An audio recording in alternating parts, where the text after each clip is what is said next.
ಮುಂಚೆಲೆ ಹೇಳಿದ್ರೆ ಅವಾಗ ಏನಂದ್ರೆ ನಾ ಬಸ್ಸಿಗೆ ಬಂದ್ಬಿಟ್ಟು ಟ್ರೈನಿಂಗ್ ಆಗಮಿಸ್ತಾ ಇದ್ದಾರೆ. ಎಲ್ಲ ವಿದ್ಯಾರ್ಥಿಗಳು ಯಥೇಷ್ಟು ಜೋರಾದ ಚಪ್ಪಾಳೆಯೊಂದಿಗೆ ಅವರನ್ನು ಸ್ವಾಗತಿಸಿಕೊಳ್ಳಬೇಕಂತ ವಿನಂತಿಸಿಕೊಳ್ಳುತ್ತೇನೆ.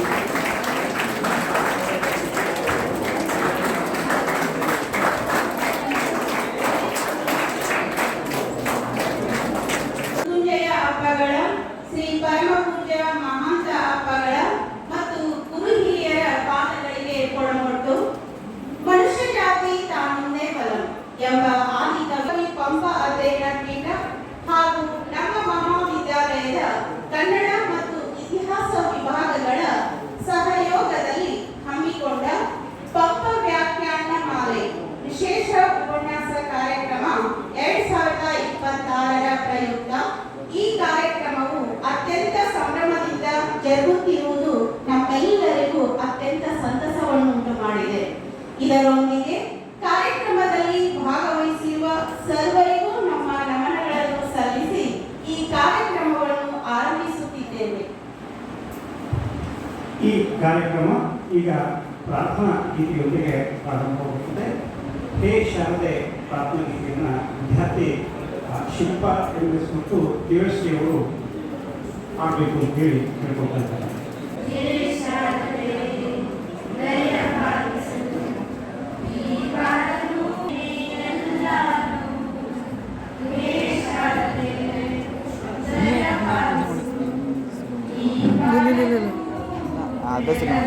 ತಡಿ ಬಿಡು.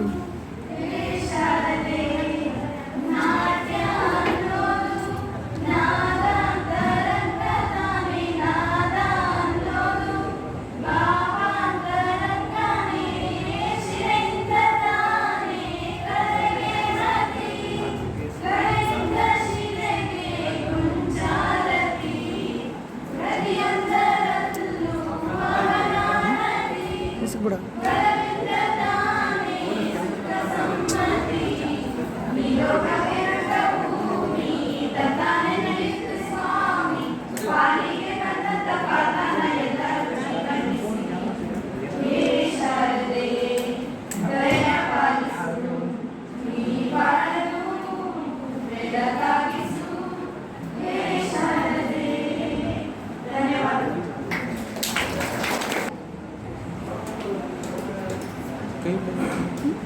ಕರ್ನಾಟಕ ವಿಶ್ವವಿದ್ಯಾಲಯ ಧಾರವಾಡ ಆದಿಕವಿ ಪಂಪ ಅಧ್ಯಯನ ಪೀಠ ಹಾಗೂ ನೃತ್ಯ ವಿದ್ಯಾಪೀಠದ ಮಹಾಂತ ಸ್ವಾಮಿ ಕಲಾ ವಿಜ್ಞಾನ ಮತ್ತು ವಾಣಿಜ್ಯ ಮಹಾವಿದ್ಯಾಲಯ ಹಂಸ್ವಾಮಿ ಹಾಗೂ ಕನ್ನಡ ಹಾಗೂ ಇತಿಹಾಸ ವಿಭಾಗ ಇವುಗಳ ಸಂಯುಕ್ತ ಆಶ್ರಯದಲ್ಲಿ ಇಂದು ಪಂಪ ವ್ಯಾಖ್ಯಾನ ಮಾಲೆ ಎನ್ನುವಂತಹ ವಿಶೇಷ ಉಪನ್ಯಾಸ ಕಾರ್ಯಕ್ರಮವನ್ನು ಆಯೋಜನೆ ಮಾಡಿದ್ದೇವೆ ನಮ್ಮ ಮಹಾವಿದ್ಯಾಲಯದಲ್ಲಿ.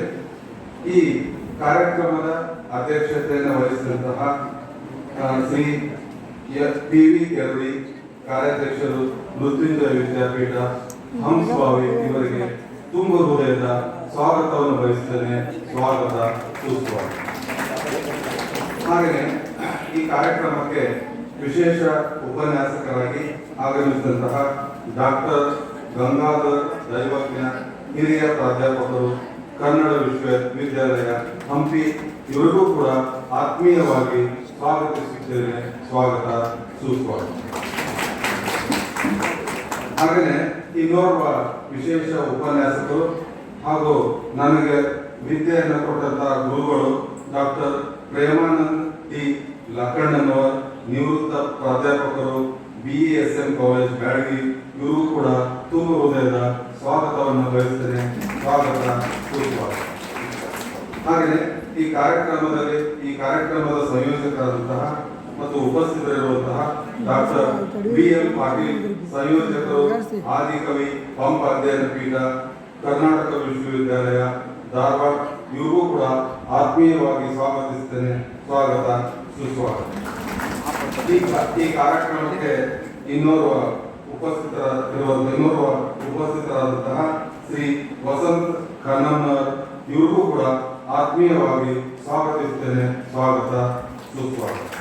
ಹಾಗೆಯೇ ಈ ವೇದಿಕೆ ಮೇಲೆ ಆಸೀನರಾದಂತಹ ಹಾಗೂ ಈ ಕಾರ್ಯಕ್ರಮ ಸಂಯೋಜನೆ ಮಾಡಿದಂತಹ ಡಾಕ್ಟರ್ ಮಹಾಂತೇಶ್ ಎಂ ಅಕ್ಕಿ ಸರ್ ಹಾಗೂ ಡಾಕ್ಟರ್ ಕೆ.ವಿ. ಜಯಪ್ಪ ಸರ್ ಇವರಿಗೂ ಕೂಡ ಆತ್ಮೀಯವಾಗಿ ಸ್ವಾಗತಿಸುತ್ತೇನೆ. ಸ್ವಾಗತ, ಸುಸ್ವಾಗತ. ಹಾಗೆಯೇ ಈ ವೇದಿಕೆ ಮುಂದೆ ಆಸೀನರಾದಂತಹ ಎಲ್ಲ ಉಪನ್ಯಾಸಕ ಮಿತ್ರರಿಗೂ ಕೂಡ ಆತ್ಮೀಯವಾಗಿ ಸ್ವಾಗತಿಸುತ್ತೇನೆ. ಸ್ವಾಗತ, ಸುಸ್ವಾಗತ. ಹಾಗೆಯೇ ಈ ಕಾರ್ಯಕ್ರಮದ ಕೇಂದ್ರ ಬಿಂದುಗಳಾದಂತಹ ಎಲ್ಲ ವಿದ್ಯಾರ್ಥಿನಿಯರಿಗೂ ಆತ್ಮೀಯವಾಗಿ ಸ್ವಾಗತಿಸುತ್ತೇನೆ. ಸ್ವಾಗತ, ಸುಸ್ವಾಗತ. Thank you. ಧನ್ಯವಾದ. ಇವನಾರವ ಎಂದೆನಿಸಲಿಲ್ಲ, ಇವನಮ್ಮವ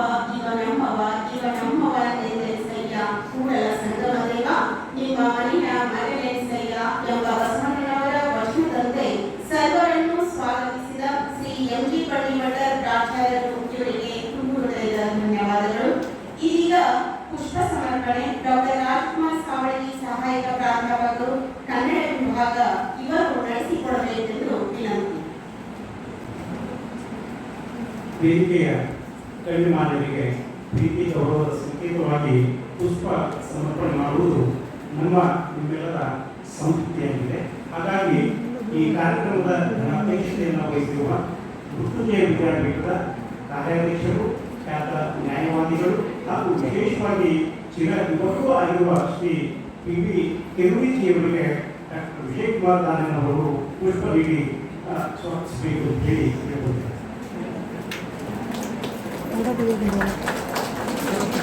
ಧನ್ಯವಾದಗಳು ಸರ್. ಹಾಗೆಯೇ ಈ ಕಾರ್ಯಕ್ರಮದ ಸಂಪನ್ಮೂಲ ವ್ಯಕ್ತಿಗಳಾದ ಡಾಕ್ಟರ್ ಗಂಗಾಧರ ದೇವಕ್ಕ, ಹಿರಿಯ ಪ್ರಾಧ್ಯಾಪಕರು, ಕನ್ನಡ ವಿಶ್ವವಿದ್ಯಾಲಯ ಹಂಪಿ, ಇವರಿಗೆ ಶ್ರೀ ಪಿ. ವೆಂಕಟೇಶ್ ಅವರು ಪುಷ್ಪ ನೀಡಿ ಸ್ವಾಗತಿಸಬೇಕು ಅಂತ ಹೇಳಿ ಕೋರಿಕೊಂಡಿದ್ದಾರೆ. ಧನ್ಯವಾದಗಳು ಸರ್. ಹಾಗೆಯೇ ಈ ಕಾರ್ಯಕ್ರಮದ ಇನ್ನೋರ್ವ ಸಂಪನ್ಮೂಲ ವ್ಯಕ್ತಿಗಳಾದ ಶ್ರೀ ಡಾಕ್ಟರ್ ಪ್ರೇಮಾನಂದ ಚಂಕಣ್ಣನವರ್, ಪ್ರಾಧ್ಯಾಪಕರು, PESM ಮಹಾವಿದ್ಯಾಲಯ, ಪ್ಯಾಟಿ, ಇವರಿಗೆ ಡಾಕ್ಟರ್ S.S. ಗಣಪತಿ ಸರ್ ಅವರು ಪುಷ್ಪ ನೀಡಿ ಸ್ವಾಗತಿಸಬೇಕು ಅಂತ ಹೇಳಿ ಕೇಳ್ಕೊಳ್ತಾ ಇದ್ದಾರೆ. ಧನ್ಯವಾದಗಳು ಸರ್.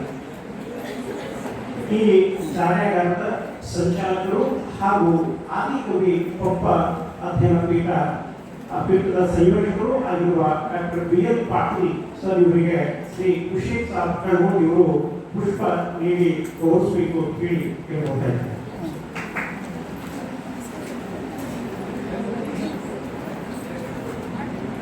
ಧನ್ಯವಾದಗಳು ಸರ್. ಅದೇ ರೀತಿ ಮಹಾವಿದ್ಯಾಲಯದ ಪ್ರಾಚಾರ್ಯರು ಆಗಿರ್ತಕ್ಕಂಥ ಶ್ರೀ ಎಂ.ಸಿ. ಕಟ್ಟಿಮಠರ್ ಗುರುಗಳಿಗೆ ವಿದ್ಯಾರ್ಥಿ ಮಿತ್ರ ಪ್ರಸಾದ್ ಬಂಟಾರ್ ಇವರು ಪುಷ್ಪ ನೀಡಿ ಸ್ವಾಗತಿಸಬೇಕು ಅಂತ ಹೇಳಿ ಕೇಳ್ಕೊಳ್ತಾರೆ.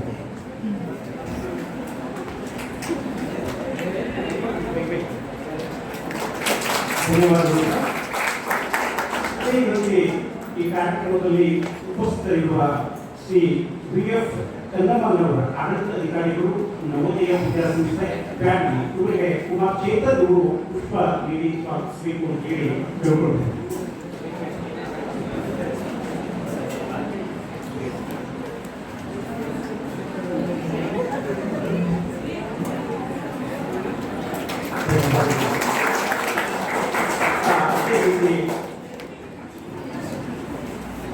ಈ ಕಾರ್ಯಕ್ರಮದ ಆಯೋಜಕರಾಗಿರ್ತಕ್ಕಂಥ ಡಾಕ್ಟರ್ ಅಕ್ಕಿ ಸರ್ ಅವರನ್ನ ಕಾಂತೆ ಅಪ್ಪಿ ಇವರು ಪುಷ್ಪ ನೀಡಿ ಸ್ವಾಗತಿಸಬೇಕು ಅಂತ ಹೇಳಿ ಕೇಳ್ಕೊಳ್ತಾ ಇದ್ದಾರೆ.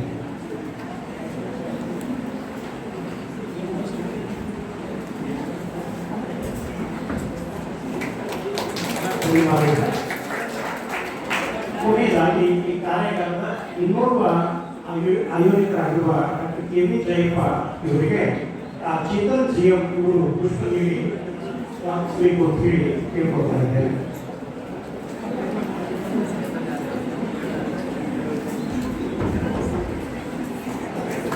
ಧನ್ಯವಾದಗಳು. ಪುಷ್ಪ ಸ್ವೀಕರಿಸಿದ ಹಾಗೂ ಸಮರ್ಪಿಸಿದ ಸರ್ವರಿಗೂ ಧನ್ಯವಾದಗಳು. ಇದೀಗ ಅತಿಥಿಗಳ ಪರಿಚಯ. Doctor M.M. ಅಕ್ಕಿ ಇತಿಹಾಸ ಇಲ್ಲಿ ಸರ್.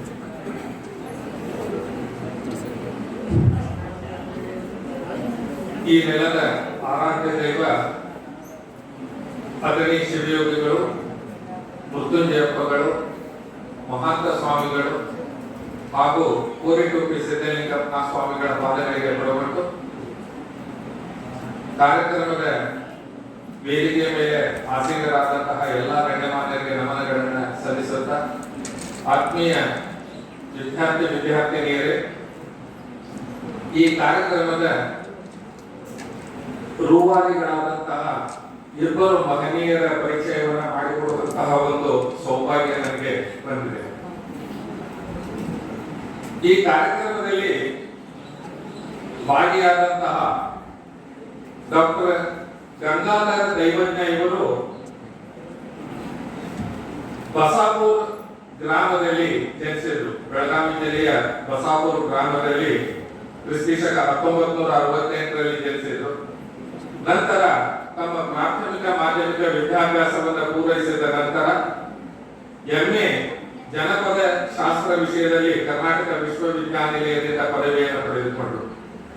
ಮುಂದೆ ಸನ್ನಾಟದ ಕವಿ ನೀಲಕಂಠಪ್ಪ ಪಟ್ಟಾಣರ ಬದುಕು ಬರಹ ಎನ್ನತಕ್ಕಂತಹ ವಿಷಯದಲ್ಲಿ MPhil ಪದವಿಯನ್ನ, ಮುಂದೆ ಬೆಳಗಾವಿ ಜಿಲ್ಲೆಯ ಸನ್ನಾಟಗಳ ಸಾಮಾಜಿಕ ಮತ್ತು ಸಾಂಸ್ಕೃತಿಕ ಪರಂಪರೆಯ ಕುರಿತು ಬೆಳಗಾವಿ ಜಿಲ್ಲೆಯ ಸನ್ನಾಟಗಳ ಸಾಂಸ್ಕೃತಿಕ ಅಧ್ಯಯನ ಎಂಬ ವಿಷಯದಲ್ಲಿ PhD ಪದವಿಯನ್ನ ಪೂರೈಸಿದರು. ಮುಂದೆ ಅತಿಥಿ ಉಪನ್ಯಾಸಕರಾಗಿ, ನಂತರ ಹಂಪಿ ವಿಶ್ವವಿದ್ಯಾನಿಲಯದಲ್ಲಿ ಉಪನ್ಯಾಸಕರಾಗಿ, ಪ್ರಾಧ್ಯಾಪಕರಾಗಿ ಇವರು ಸೇವೆಯನ್ನ ಸಲ್ಲಿಸ್ತಾ ಇದ್ದಾರೆ.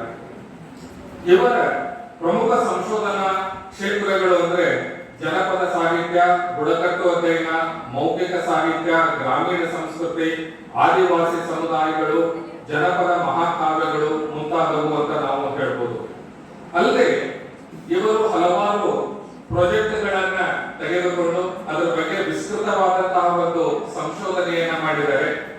ಇವರು ತೆಗೆದುಕೊಂಡಂತಹ ಸಂಶೋಧನಾ ಯೋಜನೆಗಳು ಯಾವುವು ಅಂದ್ರೆ ಕರ್ನಾಟಕದ ಜನಪದ ಕಲೆಗಳ ಕೋಶ ಇರತಕ್ಕಂಥದ್ದು, ಗ್ರಾಮ ದೇವತೆಗಳ ಕೋಶ. ಯಾಕಂದ್ರೆ ಒಂದೊಂದರಲ್ಲಿ ಒಂದೊಂದು ರೀತಿ ಗ್ರಾಮ ದೇವತೆಗಳು ವಿಭಿನ್ನವಾಗಿ ಹೇಗಿರ್ತವೆ ಎನ್ನತಕ್ಕಂತಹ ಗ್ರಾಮ ದೇವತೆಗಳ ಕೋಶ, ಮಳೆ ಮತ್ತು ನಕ್ಷತ್ರ ಒಂದು ಪಾರಂಪರಿಕ ಅಧ್ಯಯನ ಎನ್ನತಕ್ಕಂಥದ್ದು, ಮಾಲಿಂಗರಾಯನ ಕಾವ್ಯ, ಬುಡಕಟ್ಟು ಸಮಾಜದ ಹುಟ್ಟು ಮತ್ತು ಸಾವಿನ ನಡುವೆ ಇರತಕ್ಕಂತಹ ಕೆಲವೊಂದು ವೈಶಿಷ್ಟ್ಯಗಳ ಕುರಿತು ಏನ್ ಮಾಡಿದ್ದಾರೆ ಅಂದ್ರೆ ಪ್ರಾಜೆಕ್ಟ್ಗಳನ್ನ ಮಾಡಿ ಪೂರೈಸಿದ್ದಾರೆ.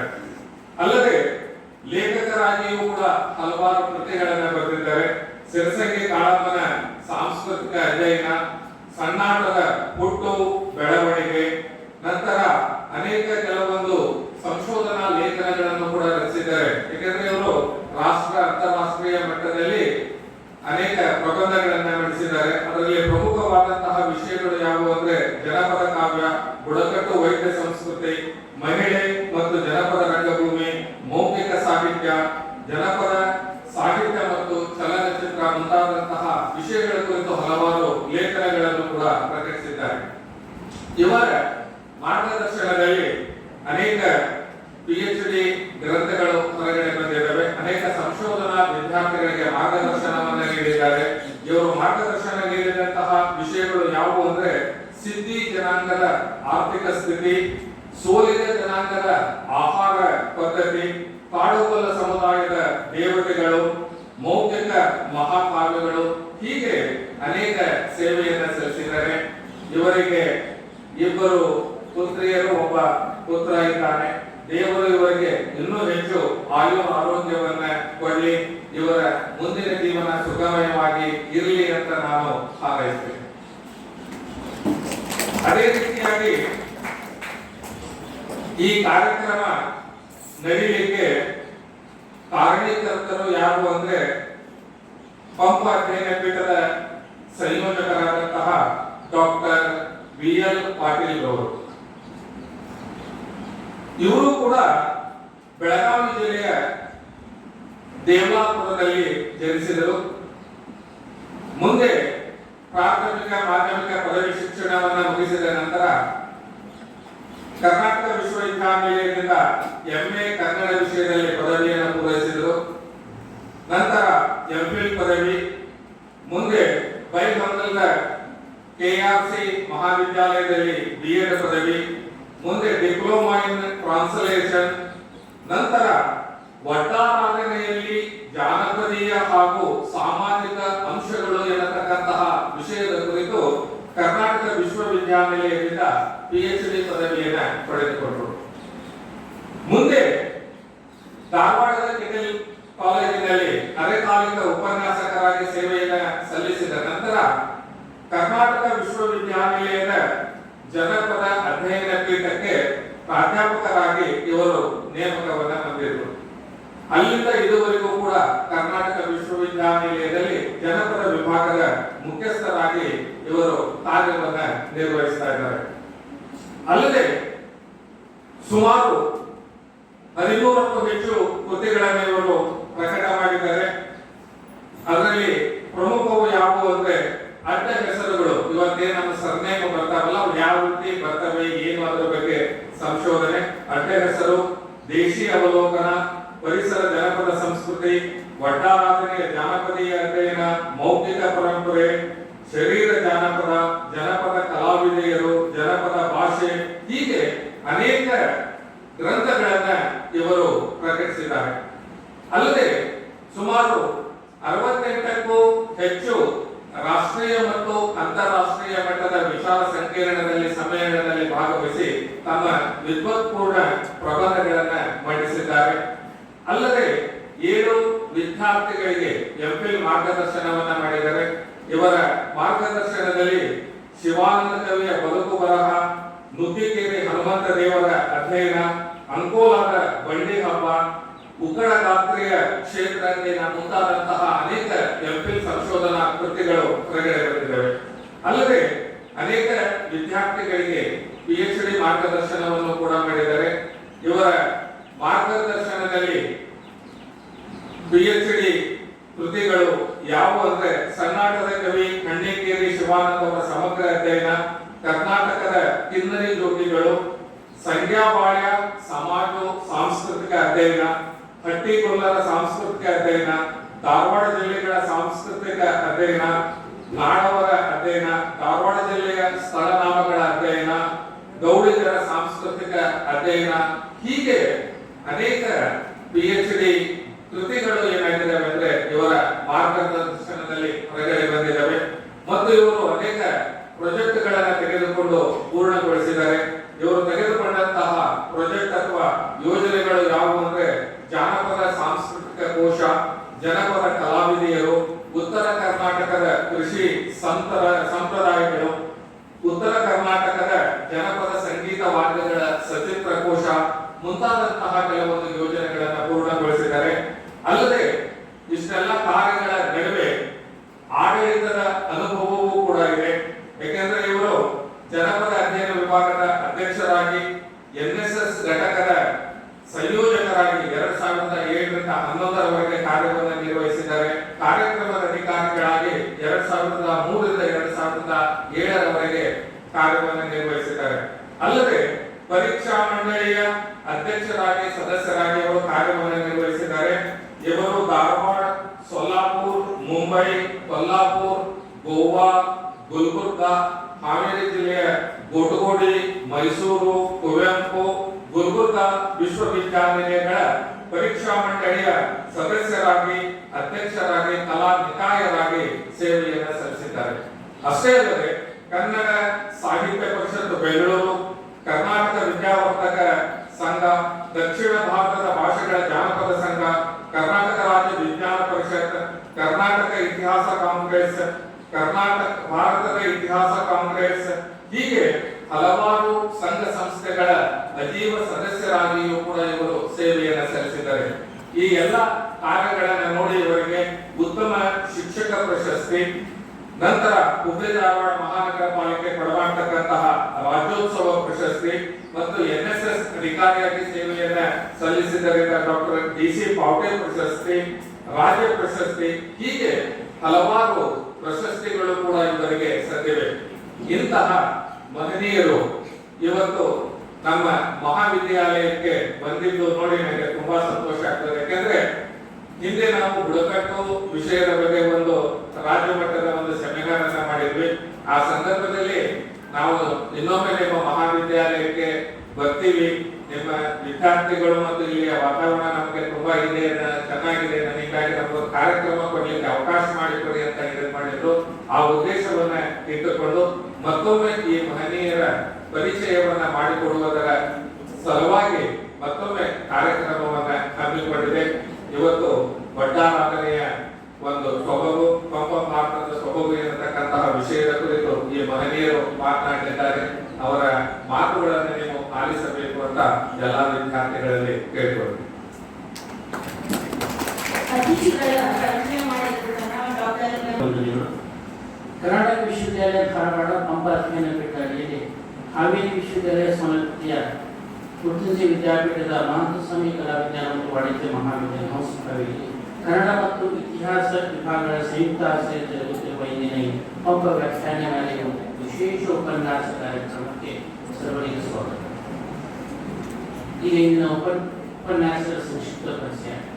ಡಾಕ್ಟರ್ ಪ್ರೇಮಾನಂದ ಕರ್ಕಮ್ನವರು 1956ರಲ್ಲಿ ಜನಿಸಿ 1979ರಲ್ಲಿ ಧಾರವಾಡದ ಕರ್ನಾಟಕ ಕಾಲೇಜಿನಲ್ಲಿ ಪದವಿಯನ್ನು ಪಡೆದರು. 1981ರಲ್ಲಿ ಕರ್ನಾಟಕ ವಿಶ್ವವಿದ್ಯಾಲಯ ಧಾರವಾಡದಿಂದ ಸ್ನಾತಕೋತ್ತರ ಪದವಿ, 1982ರಲ್ಲಿ ಮೈಸೂರು ವಿಶ್ವವಿದ್ಯಾಲಯದಿಂದ BA ಪದವಿ, 2007ರಲ್ಲಿ ಹಂಪಿಯ ಕನ್ನಡ ವಿಶ್ವವಿದ್ಯಾಲಯದಿಂದ ಕರ್ನಾಟಕ ಚಿತ್ರಕಲಾ ಸಾಹಿತ್ಯ ಮತ್ತು ವೈಚಾರಿಕ ಅಧ್ಯಯನ ವಿಷಯದ ಮೇಲೆ PhD ಅಧ್ಯಯನ ಮತ್ತು ಸಂಶೋಧನೆ ಪೂರೈಸಿದ್ದಾರೆ. ಸರ್ ಅವರು ಅನೇಕ ವಿಶ್ವವಿದ್ಯಾಲಯದಿಂದ ತರಬೇತಿಗಳನ್ನು ಪಡೆದಿದ್ದಾರೆ. ಅಲ್ಲದೆ ಅವರ ಸಾಮಾಜಿಕ ಸೇವೆ ಅನನ್ಯವಾದ ಸುಮಾರು 12 ಸಂಘ ಸಂಸ್ಥೆಗಳ ಲೈಫ್ ಟೈಮ್ ಸದಸ್ಯತ್ವ ಪಡೆದಿರುವವರು. ಶ್ರೀಯುತ 4 ಸಂಪಾದನಾ ಗ್ರಂಥಗಳಿಗೆ ಸಂಪಾದನೆ ಮಾಡಿದ್ದಾರೆ. ಇವರ ಅನೇಕ ಲೇಖನಗಳು ವಿವಿಧ ದಿನಪತ್ರಿಕೆಗಳಲ್ಲಿ, ಸ್ಮರಣ ಸಂಚಿಕೆಗಳಲ್ಲಿ ಮತ್ತು ಉತ್ಸವ ಪತ್ರಿಕೆಯಲ್ಲಿ ಪ್ರಕಟವಾಗಿವೆ. ಇವರು 2011ರಲ್ಲಿ ಇವರೇ ಬರೆದಂತಹ ಹೊಸತು ಎಂಬ ಕವನ ಸಂಕಲನ ರಚಿಸಿರುವ ಇವರು PhD ಅಧ್ಯಯನ ನಂತರ 2023ರಲ್ಲಿ ಪಬ್ಲಿಕೇಶನ್ ಕಂಡಿದೆ. ಶ್ರೀಯುತರು 1984ರಿಂದ ಬ್ಯಾಡಗಿಯ ವರ್ತಕರ ಕಲಾ ಮತ್ತು ವಾಣಿಜ್ಯ ಮಹಾವಿದ್ಯಾಲಯದಲ್ಲಿ ಪ್ರಾಧ್ಯಾಪಕರಾಗಿ ಕನ್ನಡ ಪ್ರಾಧ್ಯಾಪಕರಾಗಿ ಸೇವೆ ಸಲ್ಲಿಸುತ್ತಾ 2014ರಲ್ಲಿ ಜನ್ಮ ಹೊಂದಿದ್ದಾರೆ. ಶ್ರೀಯುತರನ್ನ 2017ರಲ್ಲಿ ಬ್ಯಾಡಗಿಯಲ್ಲಿ ಜರುಗಿದ ತಾಲೂಕು ಕನ್ನಡ ಸಾಹಿತ್ಯ ಸಮ್ಮೇಳನದ ಅಧ್ಯಕ್ಷರಾಗಿ ಗೌರವಾಧ್ಯಕ್ಷರಾಗಿ ಮಾಡಿ ಸನ್ಮಾನಿಸಲಾಗಿದೆ. 2024ರಲ್ಲಿ ಇವರ ಕೃತಿಯಾದ ಹೊಂಬೆಳಕು ರಾಜ್ಯ ಮಟ್ಟದ ರಾಷ್ಟ್ರಕೂಟ ಸಾಹಿತ್ಯ ಪ್ರಶಸ್ತಿಯನ್ನು ಪಡೆದಿದೆ. ಶ್ರೀಯುತರು 2024ರಿಂದ ಅಖಿಲ ಭಾರತ ವೀರಶೈವ ಮಹಾಸಭಾ ಬ್ಯಾಡಗಿ ಘಟಕದಲ್ಲಿ ಕಾರ್ಯದರ್ಶಿಯಾಗಿ ಕಾರ್ಯನಿರ್ವಹಿಸುತ್ತಿದ್ದಾರೆ. ಶ್ರೀಯುತರನ್ನು ಮತ್ತೊಮ್ಮೆ ಈ ಕಾರ್ಯಕ್ರಮಕ್ಕೆ ಹಾರ್ದಿಕವಾಗಿ ಸ್ವಾಗತಿಸುತ್ತೇವೆ. ಪುಟ್ಟಂಜಿ ವಿದ್ಯಾಪೀಠದ ಕಾರ್ಯಾಧ್ಯಕ್ಷರಾದ ಮಾನನೀಯ ಶ್ರೀಯುತ ಅವರು ಅವರ ಪರಿಚಯ ಈ ಪರಿಸರದಲ್ಲಿ ಕಾಯಕ ಯೋಗಿಗಳು, ಶ್ರಮಜೀವಿಗಳು ಹಾಗೂ ಶ್ರೀಯುತರು ಕರ್ತವ್ಯ ಕೊರತೆಯಲ್ಲಿ ಇಂದಿನ ಪೀಳಿಗೆಗೆ ಮಾದರಿಯಾಗಿದ್ದಾರೆ. ಇತ್ತೀಚಿನ ದಿನಗಳಲ್ಲಿ ಪುಟ್ಟಂಜಿ ವಿದ್ಯಾಪೀಠದ ಸರ್ವ ಆಡಳಿತವನ್ನು ಕೈಗೆತ್ತಿಕೊಂಡಿರುವ ಮಾನ್ಯರು ಅದರ ಬೌದ್ಧಿಕ ಮತ್ತು ಶೈಕ್ಷಣಿಕ ಉನ್ನತಿಯಾಗಿ ತನ್ಮನದಿಂದ ಶ್ರಮಿಸುತ್ತಿದ್ದಾರೆ. ತನ್ಮೂಲಕ ವಿದ್ಯಾಪೀಠದ ಅಭಿವೃದ್ಧಿಯ ಸರಿಕಾರರಾಗಿದ್ದಾರೆ. ಒಂದು ದಿನ ನಮ್ಮೆಲ್ಲರಿಗೂ ವಯೋನಿವೃತ್ತಿ ಆಗುತ್ತೆ, ಆದರೆ ನಿವೃತ್ತಿಯ ವಯಸ್ಸಿನ ಶ್ರೀಯುತರು ಪಡೆದಿದ್ದಾರೆ. ಈ ಹಿರಿಯ ಚೇತನವನ್ನು ಮತ್ತೊಮ್ಮೆ ಸ್ವಾಗತಿಸುತ್ತಾ ನನ್ನ ಮಾತುಗಳಲ್ಲಿ ವಿರಾಮ. ಅತಿಥಿಗಳ ಹಾಗೂ ಅಧ್ಯಕ್ಷರ ಕರ್ನಾಟಕ ವಿಶ್ವವಿದ್ಯಾಲಯದ ಆದಿಕವಿ ಪಂಪ ಅಧ್ಯಯನ ಪೀಠ ಹಾಗೂ ಮಹಾಂತ ಸ್ವಾಮಿ ಕಲಾ ವಿಜ್ಞಾನ ಮತ್ತು ವಾಣಿಜ್ಯ ಮಹಾವಿದ್ಯಾಲಯಗಳ ಕನ್ನಡ ಮತ್ತು ಇತಿಹಾಸ ವಿಭಾಗಗಳ ಜೊತೆಗಿನ ಪಂಪ ವ್ಯಾಖ್ಯಾನಮಾಲೆ ವಿಶೇಷ ಉಪನ್ಯಾಸ ಕಾರ್ಯಕ್ರಮಕ್ಕೆ ನಾವು ಎಲ್ಲ ಸೇರಿದ್ದೇವೆ. ಅದಕ್ಕೆ ಸಾಕ್ಷಿಯಾಗಿದ್ದೇವೆ. ಇಂಥ ಒಂದು ಸಮಾರಂಭದ ಅಧ್ಯಕ್ಷತೆಯನ್ನು ವಹಿಸಿದಂಥವರು ನಮಗೆಲ್ಲ ಮಾರ್ಗದರ್ಶಕರು, ಹಿರಿಯರು, ಈ ಸಂಸ್ಥೆಯ ಕಾರ್ಯದರ್ಶಿಗಳಾಗಿರ್ತಕ್ಕಂಥ ಕಾರ್ಯಾಧ್ಯಕ್ಷರು ಆಗಿರ್ತಕ್ಕಂಥ ಸನ್ಮಾನ್ಯ ಶ್ರೀ PV ಕೆರೋಳಿ ಸರ್ ಅವರೇ, ಇವತ್ತು ನಿಮ್ಮನ್ನು ಉದ್ದೇಶಿಸಿ ಹಳಗನ್ನಡದ ವಿಚಾರಗಳನ್ನು ತಿಳಿಸಲಿಕ್ಕೆ ಆಗಮಿಸಿರ್ತಕ್ಕಂಥವರು ಒಬ್ಬರು ಹಂಪಿ ಕನ್ನಡ ವಿಶ್ವವಿದ್ಯಾಲಯದ ಹಿರಿಯ ಪ್ರಾಧ್ಯಾಪಕರಾಗಿರ್ತಕ್ಕಂಥ ಸ್ನೇಹಿತರು ಡಾಕ್ಟರ್ ಗಂಗಾಧರ್ ದೈವಜ್ಞ ಸರ್ ಅವರೇ. ಇನ್ನೊಬ್ಬರು ನಮ್ಮ ಈ ಪರಿಸರದ ಮಹಾನ್ ಚೇತನ ಅನಿಸಿಕೊಂಡಿರ್ತಕ್ಕಂಥ ಕನ್ನಡದ ಸಂದರ್ಭದಲ್ಲಿ ಮರ್ಯಾದೆ ಹೋಗ್ತಕ್ಕಂಥ ಹೆಸರಿರ್ತಕ್ಕಂಥ ಬೆಳಗಿ ಕಾಲೇಜಿನ ವಿಶ್ರಾಂತ ಪ್ರಾಧ್ಯಾಪಕರಾಗಿರ್ತಕ್ಕಂಥ ಹಿರಿಯ ಸ್ನೇಹಿತರು ಆಗಿರ್ತಕ್ಕಂಥ ಪ್ರೇಮಾನಂದ್ ಟಿ ಲಕ್ಕನ್ನವರ್ ಸರ್ ಅವರೇ. ಅವರೊಟ್ಟಿಗೆ ಆಗಮಿಸಿರ್ತಕ್ಕಂಥ ಸನ್ಮಾನ್ಯ ಶ್ರೀ ವಸಂತ್ ಗಂಗಮ್ಮನವರ್ ಸರ್ ಅವರೇ, ಈ ಸಂಸ್ಥೆಯ ಪ್ರಾಚಾರ್ಯರು, ಹಸನ್ಮುಖಿಗಳು, ಶಾಂತ ಚಿತ್ತದ ಸ್ವಭಾವದ ಸನ್ಮಾನ್ಯ ಶ್ರೀ MG ಬಂಡಿವರ್ಧನ್ ಸರ್ ಅವರೇ, ಈ ಸಂಘಟನೆಗೆ ಮಾಡೋಣ ಅನ್ನುವಂಥದ್ದನ್ನ ಹೇಳಿ ಬೆಂಗಾವಲಾಗಿರ್ತಕ್ಕಂಥ ಸ್ನೇಹಿತರು ಮತ್ತು ನಿಮ್ಮ ಪ್ರಾಚಾರ್ಯರು ಆಗಿರ್ತಕ್ಕಂಥ ಡಾಕ್ಟರ್ ಮಹಂತೇಶ್ ಅಕ್ಕಿ ಅವರೇ, ಕನ್ನಡ ವಿಭಾಗದ ಮುಖ್ಯಸ್ಥರು, ಸ್ನೇಹಿತರು ಡಾಕ್ಟರ್ KV ಜಯಪ್ಪ ಸರ್ ಅವರೇ, ವಿಶೇಷವಾಗಿ ಸಹೋದರಿ ಬಸಮ್ಮ ಅವರೇ, ಕನ್ನಡ ಪ್ರಾಧ್ಯಾಪಕರೇ, ಸಹೋದರಿ ಸಂಯುಕ್ತ ಸ್ನೇಹಿತರೇ, ಜೊತೆಗೆ ವಿದ್ಯಾರ್ಥಿಗಳೇ, ಸ್ನೇಹಿತರೆ, ಗಮನಿಸಬೇಕು, ನಿಮ್ಮ ಮುಂದೆ ಇದು ದೊಡ್ಡ ವಿದ್ವಾಂಸರನ್ನ ತಂದು ಕೂರಿಸಿದೆ. ನಾವೇನ್ ಕೊಟ್ಟರು ಬರೋದಿಲ್ಲ, ನಿಮ್ಮ ಮುಂದೆ ತಂದು ನಿಲ್ಲಿಸಿದೆ. ಅದರ ಪ್ರಯೋಜನ ನಮ್ಮಾಗಿ ಮಾಡ್ಕೊಳ್ಬೇಕು ಅನ್ನುವಂಥ ಆಶೆ ನಮಗೆ. ಗಮನಿಸಿ, ಈ ವಿದ್ಯಾಭ್ಯಾಸವನ್ನು ಮುಗಿಸಿ ನಾಳೆ ನೀವು ನೌಕರಿ ಮಾಡೋದ್ರ ಸಲುವಾಗಿ ನಿಮ್ಮ ಭೇಟಿಯ ಪ್ರಾರಂಭ ಆಗುತ್ತೆ. ಅವಾಗ ನಿಮ್ಮ ಕಣ್ಣಿಗೆ ಬೀಳುವುದೇ ಮತ್ತೇನು ಅಂತಂದ್ರೆ ಈ ಸ್ಪರ್ಧಾತ್ಮಕ ಪರೀಕ್ಷೆಗಳು, ಅವುಗಳನ್ನ ಹೇಗೆ ಎದುರಿಸಬೇಕು ಅನ್ನುವಂಥ ಆ ಸಂದರ್ಭದಲ್ಲಿ ನೀವು ಮತ್ತೆ ನೆನಪಾಗೋದು ಈ ವೇದಿಕೆ. ಬಹುಶಃ ಈ ವೇದಿಕೆ ಯಾಕೆ ನೆನಪಾಗ್ತೈತೆ ಅಂದ್ರೆ ಅಂತ ವಿಷಯಗಳನ್ನ ಈ ಬಗ್ಗೆ ವಿದ್ವಾಂಸರು ನಿಮ್ಮ ಮುಂದೆ ಇವತ್ತು ಯಾಕೆ ತಂದಿಲ್ಲ. ಇವತ್ತ ನಿಮ್ಮದಾಗಿ ಮಾಡ್ಕೊಂಡು ಬಿಟ್ಟಿ ಅಂತಂದ್ರೆ ಅವತ್ತು ಹಾಜರಾಗತ್ತೆ ಸ್ನೇಹಿತರೆ. ಅದಕ್ಕೆ ನಿಮ್ಮ ದೇಹ ಅಲ್ಲೇ ಇರಬೇಕು, ಕಿವಿ ಈ ವೇದಿಕೆ ಅಂತ ಇರಬೇಕು ಅಂತ. ಹಾಗಾಗೋದ್ರಿಂದಲೇ, ಹಾಗೆ ಮಾಡ್ಕೊಳ್ಳೋದ್ರಿಂದಲೇ ಇವತ್ತಿನ ಈ ಕಾರ್ಯಕ್ರಮ ಯಶಸ್ವಿ ಅಂತ ಅನ್ಕೊಂಡಿದ್ದೆ. ನನಗೆ ಈ ಕಾರ್ಯಕ್ರಮ ಸಂಘಟನೆ ಮಾಡಬೇಕು ಅನ್ನುವಂಥ ಮಾತನ್ನ ಮಿತ್ರರಾಗಿರ್ತಕ್ಕಂಥ ಮಹಂತೇಶ್ ಅಕ್ಕಿ ಅವರ ಜೊತೆ ಮಾತಾಡಿದೆ. ಅದೇ ಸಲ ದೊಡ್ಡ ವಿಚಾರ ಸಂಕಿರಣ ಸಂದರ್ಭದೊಳಗೆ, ವಿಚಾರ ಸಂಕಿರಣ ಮಾತನಾಡೋ ಸಂದರ್ಭದೊಳಗೆ ಇಂಥದ್ದೊಂದು ಕಾರ್ಯಕ್ರಮ ಮಾಡೋಣ ಅನ್ನೋ ಮಾತನ್ನು ಹೇಳಿದ್ದೆ. ಅವರು ಸದಾಕಾಲ ಯಾವಾಗ ಮಾಡ್ತೀವಿ, ಯಾವ ಸದಸ್ಯ ಮಾಡೋಣ, ಯಾವ ಟೈಮ್ ಮಾಡೋಣ, ಅದ್ರ ಪ್ರಯೋಜನ ನಮ್ಮ ಮಕ್ಕಳಿಗೆ ಆಗಬೇಕು, ದಯವಿಟ್ಟು ನೀವು ಹೇಳಿ ಅನ್ನುವಂಥ ಮಾತು ಪದೇ ಪದೇ ಹೇಳ್ತಾ ಇದ್ದಾರೆ. ಕಾರಣ ಇಷ್ಟೇ, ನೀವು ಬೆಳಿಬೇಕು ಅನ್ನೋ ಆಸೆ ಹಂಬಲ ಅವರು. ಆ ಹಂಬಲಕ್ಕೆ ನೀವು ಏನಾಗಬೇಕು ಅಂದ್ರೆ ನೀರಿರಬೇಕು, ಬೆಳೆದು ಬರಬೇಕು ಅಂತ. ನನಗೆ ಮಹಂತೇಶ್ ಅಕ್ಕಿಯವರು, ನಾವು ಪ್ರತಿ ವರ್ಷ ಇತಿಹಾಸ ಕಾನ್ಫರೆನ್ಸ್ಗಳಿಗೆ, ಸಮ್ಮೇಳನಗಳಿಗೆ, ಅಂದರೆ ಈ ರಾಷ್ಟ್ರಮಟ್ಟದ ಸಮ್ಮೇಳನಗಳಿಗೆ ಹೋಗ್ತೇವೆ. ಆ ಸಂದರ್ಭದಲ್ಲಿ ಪರಿಚಿತರಾದಂಥವರು ಗಮನಿಸಬೇಕು, ಇತಿಹಾಸ ಮತ್ತು ಕನ್ನಡ, ನಾವು ಆಕ್ಚುಲಿ ಇರೋದು ಜಾನಪದ ಅಧ್ಯಯನ ವಿಭಾಗದೊಳಗೆ, ನಮ್ಮ ಗಂಗಾಧರ ದೇವತೆಯವರು ಇರೋದು ದೊಡ್ಡಗಟ್ಟು ಅಧ್ಯಯನ ವಿಭಾಗದಾಗ, ಅವರಿರುವುದು ಇತಿಹಾಸ ವಿಭಾಗದೊಳಗೆ. ನಾವೆಲ್ಲ ಹೋಗ್ತಾ ಇರೋದು ಕನ್ನಡ ಸಮ್ಮೇಳನಕ್ಕಲ್ಲ, ಇತಿಹಾಸ ರಾಷ್ಟ್ರಮಟ್ಟದ ವಿಚಾರ ಸಂಕಿರಣಗಳಿಗೆ, ಸಮ್ಮೇಳನಗಳಿಗೆ. ಅಂದ್ರೆ ಅವೆಲ್ಲ ಒಂದೇ ಬೇರಿನಿಂದ, ಒಂದೇ ಸಸಿಯಿಂದ ಹೆಸರು ಹೊಡೆದು ಬೆಳೆದು ಸಮೃದ್ಧವಾಗಿರ್ತಕ್ಕಂಥ ವಿಭಾಗಗಳು. ಅಂದ್ರೆ ನಾವು ಗಮನಿಸ್ಬೇಕು, ಇವಾಗ ನಾನು ಇತಿಹಾಸದ ವಿದ್ಯಾರ್ಥಿ ಅಲ್ಲ, ನಾನು ಕನ್ನಡದ ವಿದ್ಯಾರ್ಥಿ ಅಲ್ಲ, ನನಗೆ ಇದು ಸಂಬಂಧ ಇಲ್ಲ ಅನ್ನುವಂಥ ಕಾಲ ಇಲ್ಲ. ಒಂದಕ್ಕೊಂದು ಕೋರಿಲೇಷನ್ ಇದೆ, ಗಂಭೀರವಾಗಿ ಗಮನಿಸ್ತೇವೆ. ನಾವೆಲ್ಲ ಸೇರಿದಾಗ ಅವರ ಪರಿಚಯ ಆಯಿತು. ಅವರ ತುಡಿತ ಏನಿದೆ ಸ್ನೇಹಿತರೆ ಗಮನಿಸಬೇಕು.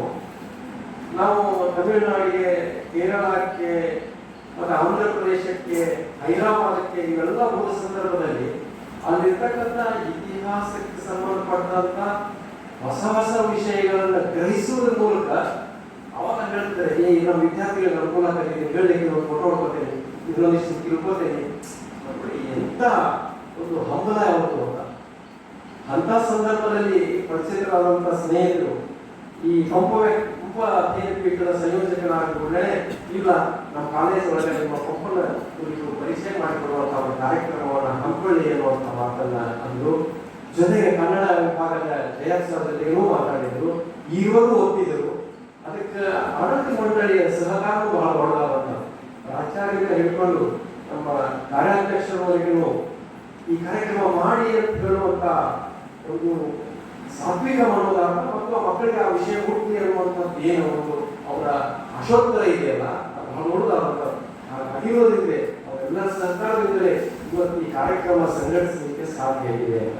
ಆದ್ದರಿಂದ ಆನಂದದ ಒಳಗಡೆ ಪಂಪ ವಿದ್ಯಾಪೀಠದ ಸಂಯೋಜಕರಾಗಿ ನಾನು ಹೇಳುವಂಥದ್ದು ಏನು ಅಂದರೆ, ಈ ಕಾರ್ಯಕ್ರಮವನ್ನು ನಡೆಯಲಿಕ್ಕೆ ಅನುವು ಮಾಡಿಕೊಟ್ಟಂತ ಎಲ್ಲ ಕಾಲೇಜಿನ ಪ್ರಾಧ್ಯಾಪಕರಿಗೂ ಮತ್ತು ಕಾರ್ಯಾಧ್ಯಕ್ಷರಿಗೂ ಪ್ರಾಚಾರ್ಯರಿಗೂ ಕರ್ನಾಟಕ ವಿಶ್ವವಿದ್ಯಾಲಯದ ಪರವಾಗಿ ಮತ್ತು ನಮ್ಮ ಆದಿಕವಿ ಪಂಪ ವಿದ್ಯಾಪೀಠದ ಪರವಾಗಿ ತುಂಬು ವಲಯದ ಕೃತಜ್ಞತೆಗಳನ್ನು ನಾನು ಈ ಸಂದರ್ಭದಲ್ಲಿ ಅರ್ಪಿಸ್ತೇನೆ. ಎರಡನೇ ಅಂಶವನ್ನು ನೀವು ಗಮನಿಸಬೇಕು ಸ್ನೇಹಿತರೆ, ನಮ್ಮ ಉದ್ದೇಶ ಏನು ಅಂತಂದ್ರೆ ಪಂಪ ಮತ್ತು ಹಳೆಗನ್ನಡ ಕುರಿತು ಮಕ್ಕಳಿಗೆ ಈ ವಿಷಯವನ್ನು ಮುಟ್ಟಿಸುವಂತ ಒಂದು ಉದ್ದೇಶ ದೇವೋದ್ದೇಶ ಮಾಡಬಹುದು. ನಿಮಗೆ ಪಂಪ ಅಂದ್ಕೊಂಡೆ ಕನ್ನಡ ಓದುವಂತ ವಿದ್ಯಾರ್ಥಿಗಳಿಗೆಲ್ಲ ಗೊತ್ತಿದೆ. ಆದಿಕವಿ, ಯುಗಕವಿ, ಶ್ರೇಷ್ಠ ಕವಿ, ಮಾರ್ಗವನ್ನು ಸೃಷ್ಟಿಸಿದಂತಹ ಕವಿ ಅವನೇ ಯಾರು ಅಂತಂದ್ರೆ ಪಂಪ. ಕನ್ನಡದ ಮೊಟ್ಟ ಮೊದಲನೇ ಕವಿ ಪಂಪ. ಕನ್ನಡ ಸಾಹಿತ್ಯ ಚರಿತ್ರೆ ಒಳಗಡೆಗೆ ಆರಂಭದೊಳಗೆ ಕಾವ್ಯವನ್ನು ಬರೆದಂತ ವ್ಯಕ್ತಿ ನಮ್ಮ ಭಾರತ ನೆಲೆ ಒಳಗಡೆಗೆ ಯಾರು ಅಂತ ಕೇಳಿದ್ರೆ ಪಂಪ.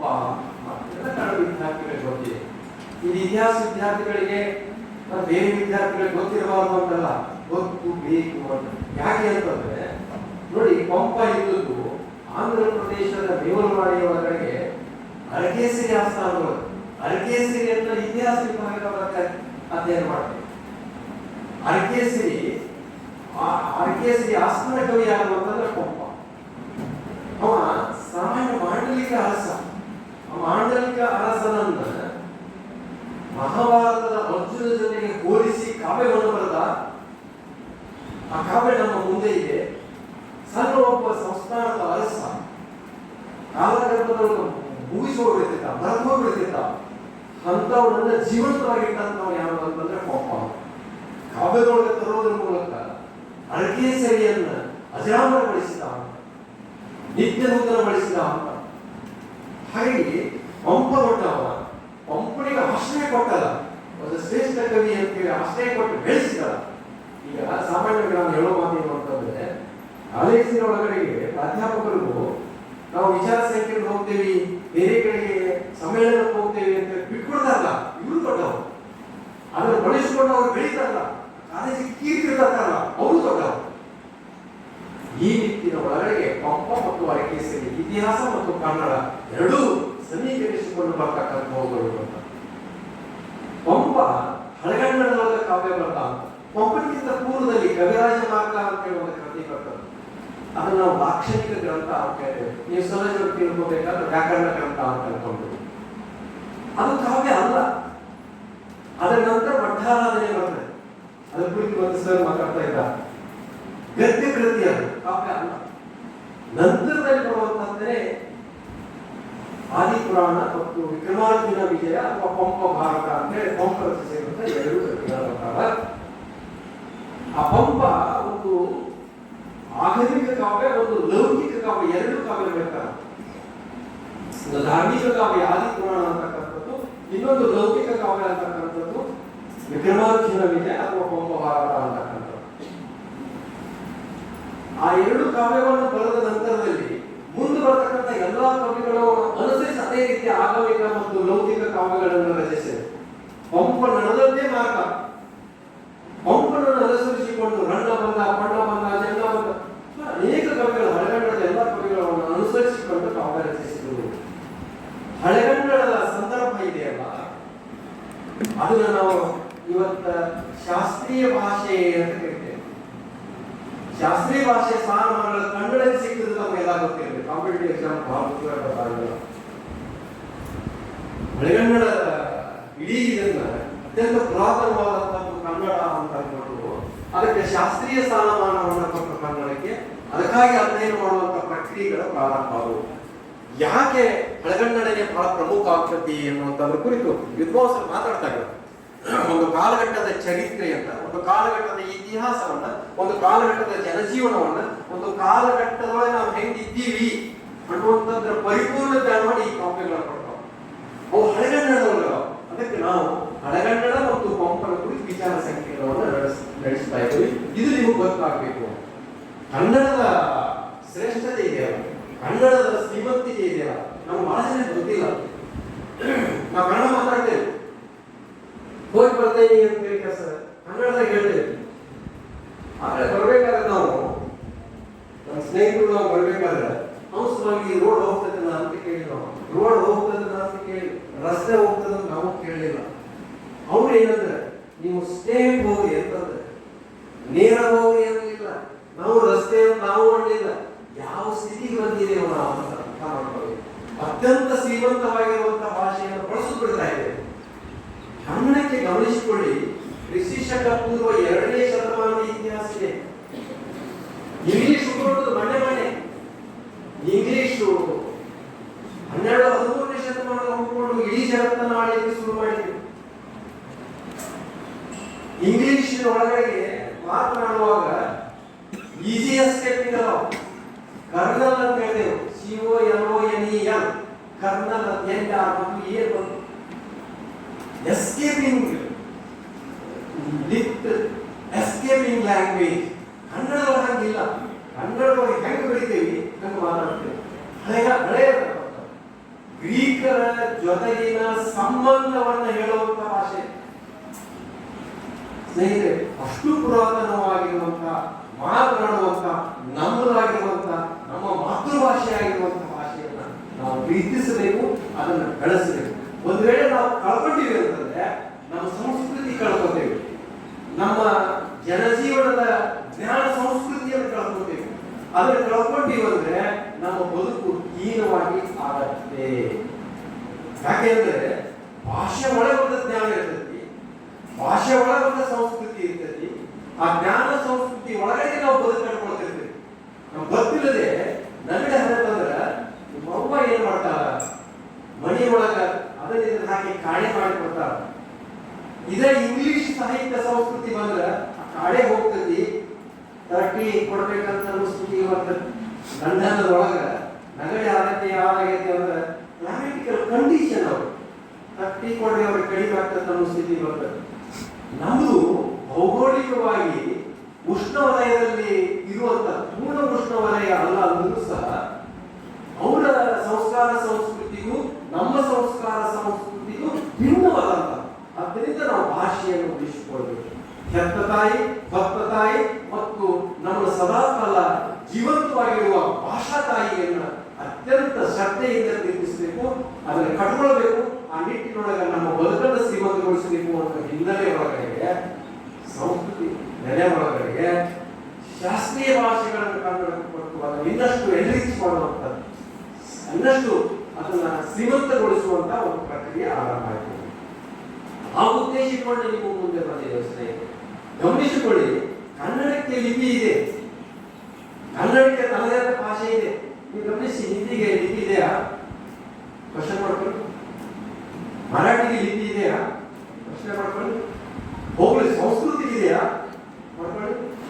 ಕನ್ನಡದಷ್ಟು ಶ್ರೀಮಂತವಾಗಿರುವಂತ ಮತ್ತೊಂದು ಭಾಷೆ ಜಗತ್ತಿನೊಳಗೆ ನನಗೆ ತಿಳಿದ ಮಟ್ಟಿಗಿಲ್ಲ. ಗ ಗ ಗ ಗ ಗ ನೋಡಿ, ನೀವು ನಾಲ್ಕು ಹೇಳಿದೆ ನೋಡಿ. ಚ ಚ ಜ ಜ ಯ ನೋಡಿ, ನಾಲ್ಕು ಹೇಳಿದೆ. ಪ ಪ ಬ ಬ ಮ ತುಟಿಯಲ್ಲ ನೋಡಿ. ಇಷ್ಟು ವೈಜ್ಞಾನಿಕವಾಗಿ ಮತ್ತು ವ್ಯಾಕರಣಬದ್ಧವಾಗಿರುವ ಭಾಷೆ ಯಾವಾಗಲೂ ಒಂದಿದೆ ಅಂತಂದ್ರೆ ಗೊತ್ತಾಗುತ್ತೆ. ಅಂತ ಕನ್ನಡದ ಮಕ್ಕಳು ನಾವು ಅಂದರೆ ಆ ಕನ್ನಡದ ಪ್ರಾಚೀನತೆ ಏನು ಅನ್ನುವಂಥದ್ದನ್ನ ತಿಳಿಬೇಕಾದ ಕಾಲ ಸಂದರ್ಭದಲ್ಲಿ ನಾವಿದ್ದೀವಿ. ಅದನ್ನು ತಿಳಿಸಲಿಕ್ಕೆ ಈಗಲೂ ವಿದ್ವಾಂಸರು ನಿಮ್ಮ ಮುಂದೆ ಇದ್ದೀರಾ. ನಾವು ಈಗಲೂ ನಿಮ್ಮ ಮುಂದೆ ನಿಲ್ಲಿಸಿದ್ದೇವೆ ಸ್ನೇಹಿತರೆ, ತಂದು ನಿಲ್ಲಿಸಿದ್ದೇವೆ. ಅದ್ಭುತ ಭಾಷಣಕಾರ, ಅದ್ಭುತ ವಿಚಾರಗಳು, ಅವುಗಳನ್ನ ನಿಮ್ಮದಾಗಿ ಮಾಡ್ಕೊಳ್ಳೋದು ಕೆಲಸ ಯಾರು ಅಂದ್ರೆ ನೀವು. ನಾನು ಆಗಲೇ ಹೇಳಿದೆ, ಬಹಳ ಖುಷಿ ಕೊಡುವಂತ ಇಷ್ಟು ತಲ್ಲಿನಾಗಿ ಕೇಳ್ಬಿಟ್ರೆ ಇದಕ್ಕಿಂತ ಹೆಚ್ಚು ಸಂತೋಷ ಏನೂ ಆಗೋಲ್ಲ. ನೀವು ಯಾರು ಗೊತ್ತಿಲ್ಲ, ನಿಮ್ಗೆ ಇದ್ರೊಳಗೆ ಯಾರು DC ಹಾಕಿರಿ, AC ಹಾಕಿರಿ, ತಹಸೀಲ್ದಾರ್ ಹಾಕಿರಿ, ಪ್ರೊಫೆಸರ್ ಹಾಕಿರಿ, ಯಾರು ಮಿಲಿಟರಿ ಹಾಕಿರಿ, ಕರ್ನಲ್ ಹಾಕಿರಿ, ನಮ್ಗೆ ಯಾರಿಗೂ ಗೊತ್ತಿಲ್ಲ, ನಿಮಗೂ ಗೊತ್ತಿಲ್ಲ, ನೀವು ಇಲ್ಲಿ ಕೊಡೋದಿಲ್ಲ. ಒಟ್ಟಿನೊಳಗೆ ನೆನಪಿಟ್ಕೊಳ್ರಿ, ಬದುಕನ್ನ ಶ್ರೀಮಂತಗೊಳಿಸಿಕೊಳ್ಬೇಕಂದ್ರೆ ನಿಮ್ಮ ಹಂತಕ್ಕೆ ಕಪ್ಪದು ಕೂಡ ಜ್ಞಾನ ನೀವು ಹೊಂದಬೇಕಂತಂದ್ರೆ ಏನೂ ಮಾಡಬಾರ್ದು. ಕ್ಲಾಸಿಗೆ ಬರ್ತೀರಿ, ಈಗ ಕುಂತಿದ್ದೀರಿ, ನೀವು ದೇಹ ಕುಂತದೆ, ಆದ್ರೆ ಮನಸ್ಸು ಇಲ್ಲೇ ಇರಬೇಕು. ಕೇಳೋದ್ರ ಕಡೆ ಕಿವಿ ಚೂಬಿಡ್ಬೇಕು. ಬಹಳ ಕೆಟ್ಟದ ಮೈಯ ಇದ್ದಾಗ ಮನಸ್ಸು ಎಂಬುದು ಮರಕಟ ಮೈಯ ಅಂತ ಹೇಳ್ತಾರೆ. ಚಂಚಲತೆ ಇರ್ತದ, ಆ ಗಿಡದಿಂದ ಈ ಗಿಡದಿಂದ ಆ ಗಿಡಕ್ಕೆ ಸದಾ ಕಾಲ ಜಿಗಿತಿರ್ತದೆ. ಅದನ್ನ ಯಾವ ನಿಗ್ರಹಿಸ್ತಾನ ಅವನ ವಿವೇಕಾನಂದ ಹಾಕಾನ, ಅವನ ಸುಭಾಷ್ ಚಂದ್ರ ಬೋಸ್ ಹಾಕಾನ, ಅವನ ಮೋದಿ ಹಾಕಾನ, ಸ್ವಲ್ಪ ಡಿಸ್ಟರ್ಬ್ ಮಾಡ್ಕೊಂಡ್ರೆ ಅವನ ಬಿಡಿಲಾಡಲು ಹಾಕಾನ. ಏನ್ ಆಗ್ಬೇಕು ಅನ್ನೋದು ನಿಮ್ಮ ಹಂತೆ ಕೈ ಇದೆ, ಯಾರ ಹಂತೆಗೂ ಇಲ್ಲ. ಯಾರ ಹಂಗೆಯೊಳಗೆ ಬದುಕಬೇಡ. ನಿಮ್ಮ ವಿದ್ವತ್ತದೊಳಗ, ನಿಮ್ಮ ಶಕ್ತಿ ಒಳಗೆ ನೀವು ಬದುಕಾಗ ಕಲಿತ್ರಿ ಅಂದ್ರೆ ನಿಮಗೆ ದಾರಿ ಸುಗಮ ಆಗ್ತದೆ ಸ್ನೇಹಿತರೆ. ಅಷ್ಟ ನೀವು ಬಂದು ಕುಂತಿದ್ದೀರಿ, ನಿಮ್ಮ ಮನಸ್ಸು ಆ ಚಾಲಗಳಿಗೆ ಹೋಗೋಕ್ಕಿಂತ, ಅಂಗಡಿಗೆ ಹೋಗೋಕ್ಕಿಂತ, ಹೊಲಕ್ಕೆ ಹೋಗೋಕ್ಕಿಂತ, ದನಗಳಿಂದ ಹೋಗೋಕ್ಕಿಂತ, ಯಾವ ಪಾರ್ಕ್ ಹೋಗೋಕ್ಕಿಂತ ಕ್ಲಾಸ್ ರೂಮಿಗೆ ಬಂದು ಕುಂತಿದ್ದು ಎದಕ್ಕ ಅಂತ ಪ್ರಶ್ನೆ ಮಾಡ್ತೀವಿ ನೀವು ಕೇಳಾಕ. ಮತ್ತೆ ಅಲ್ಯಾಕ ಹೋಗಿ ಹಿಡಿದ ಕುಂಡ್ರಸರ ಮನಸ್ಸು ಬಾರ್ಕೊಂಡು ತಗೊಂಡು ಬಡಿದಕ್ಕ. 1 ಸಲ ಬಡಿದ್ರಿ, 2 ಸಲ ಬಡಿದ್ರಿ, 10 ಸಲ ಬಡಿದ್ರಿ, 50 ಸಲಕ್ಕೆ ಅಣತದಲ್ಲ. ನಮ್ಮ ಯಜಮಾನ ಕೇಳೋದಿಲ್ಲ, ಎಲ್ಲಿಯೂ ಹೋಗೋದು ಬೇಡ, ಅಲ್ಲಿ ಏನ್ ಹೇಳ್ತಾರೆ ಕೇಳೋದಂತದಲ್ಲ ಕಡೆ. ಗಮನಿಸ್ಕೊಡ್ರಿ, ನೀವೆಲ್ಲ ಕೈಗಾರಿಕೆ ಕುಟುಂಬದಿಂದ ಬಂದಿರಿ. ನಿಮ್ಮ ಅಪ್ಪ, ನಿಮ್ಮ ಅಜ್ಜ, ನಿಮ್ಮಮ್ಮ ದನಗಳನ್ನು ವಿದ್ಯುತ್ನಾಗ ಸಾಲಿಗೆ ಬಿಡ್ತಾರೆ. ಅದು ಸಾಲು ಹಿಡಿದು ಹೋಗ್ತದೆ, ನ್ಯಾಯ ಮುಗಿತದ, ಹೊಳಮಳೆ ಸಾಲಿಗೆ ಬರ್ತದ. ಅದು ಅಕಸ್ಮಾತ್ ಸಾಲು ಬಿಟ್ರೆ ಬಾರ್ಕೋಲಿ ಬಿಡ್ತಾನವ, 1-2 ಸಲ ಬಳಸ್ಕೊತೈತಿ, ಆ ನಂತರ ಸಾಲಿಗೆ ಬಿಡ್ತಾನ. 1 ಸಲ ಸಾಲು ಬಿಟ್ಟು ಹೊಡಿತು ಅಂದ್ರೆ ಮುಂದೆ ನೀವು ಏನು ಮಾಡಬೇಡ, ಹೋಗ್ತತಿ, ಹೊಳಮಳೆ ಒಂದು ಸಾಲಿಗೆ ಬಿಡ್ತದೆ. ಹಂಗ ಒಂದು ಪ್ರಾಣಿಯನ್ನು ನಿಯಂತ್ರಿಸುವಂತ, ಪ್ರಾಣಿಯನ್ನೇ ದಾರಿಗೆ ತರುವಂತ ಈ ಮನುಷ್ಯ ತನ್ನ ಮನಸ್ಸನ್ನು ಯಾಕೆ ನಿಗ್ರಹಿಸುವುದಿಲ್ಲ? ತನ್ನ ಮನಸ್ಸು ಆ ಕಡೆ ಹೋಗೋದಾಗ ಯಾಕೆ ಬಾರ್ಕೋಲಿ ಬಿಡೋದಿಲ್ಲ, ಕುಡಿಸೋದಿಲ್ಲ? ಇದನ್ನ ಸ್ನೇಹಿತರೆ ನೀವು ಮಾಡಬೇಕು. ವಿದ್ಯಾರ್ಥಿ ಜೀವನ ಇದೊಂದು ರೀತಿ ತಪಸ್ಸು. ಈ ತಪಸ್ಸುಗಳಿಗೆ ಯಾರು ಹಿಡಿತೀರಿ ಅವ್ರು ಏನ್ ಬೇಕಾಗ್ತದೆ ಅನ್ಕೊಂಡಿದ್ದನ್ನು ಸಾಧಿಸ್ತೇವೆ ಸ್ನೇಹಿತರೆ. ಅಂತ ಒಂದು ಅವಕಾಶವನ್ನು ನೀವು ಕಾಲೇಜಿನ ಆಡಳಿತ ಮಂಡಳಿ ಕೊಟ್ಟೆ, ಅದನ್ನು ದುರುಪಯೋಗ ಮಾಡ್ಕೊಳ್ಬೇಕು. ಈ ಜ್ಞಾನ ನೀವು ಮಾಡ್ಕೊಳ್ಳಿಲ್ಲ ಅಂದ್ರೆ ಅದರಲ್ಲೂ ವಿದ್ವಾಂಸರು ಬಂದ ಸ್ನೇಹಿತರೆ ನೀವು ಅದನ್ನು ಮಾಡ್ಕೊಳ್ಳಿ. ಹೆಚ್ಚು ಮಾತಾಡಕ್ ಹೋಗೋದಿಲ್ಲ. ಇಂಥ ಒಂದು ಕಾರ್ಯಕ್ರಮಕ್ಕೆ ಅವಕಾಶ ಮಾಡಿಕೊಟ್ಟಂತಹ ಎಲ್ಲ ಸಂಘಟನೆಗಳಿಗೆ ನಾನು ವಂದಿಸ್ತಾ ನನ್ನ ಮಾತನಾಡಿಸಿದ್ರೆ ಮುಂದಿನ ಕಾರ್ಯಕ್ರಮ